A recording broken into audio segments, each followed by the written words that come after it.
Fasting is incredibly powerful in controlling the desires of the flesh and lowering the volume of the flesh. For example, so God asked me to fast, while I was struggling, because this war was raging within, and there are triggers. Sometimes there's, we see something, we experience something, and all of a sudden your flesh is like goes haywire.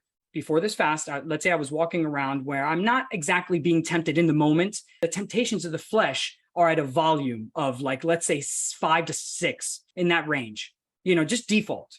And of course, if I get into a certain situation and I walk in somewhere I shouldn't be, or I'm with somebody maybe I shouldn't be hanging out with much, the volume of the flesh screaming at me to do the wrong thing, to rebel against God, the volume is going to go up, 8, 9, 10, let's say 10 being the max volume. Well, something I learned, God showed me, I did this a more extended fast than I had before, and I couldn't believe it, but it actually changed my biology. It changed that volume of the flesh and the lust. It changed it. Where before I was, let's say, walking around on a good day, I'm really not actively thinking about it at all. It's just low in the back.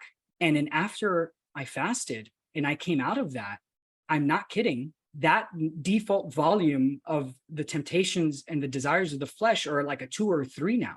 That was actually lowered. Now I walk around and I'm stronger in that sense. I have more self-control, and therefore I have more of a sound mind. I have less anxiety and depression. And that's really powerful. Had I known that, had somebody told me that, I would have fasted a long time ago for extended periods of time, because it's uncomfortable to walk around at a 5 or 6. It's much more comfortable to walk around at a 2 or 3. It's like a cheat code almost. I mean, it's incredible. There's a reason why fasting is so important in the Bible.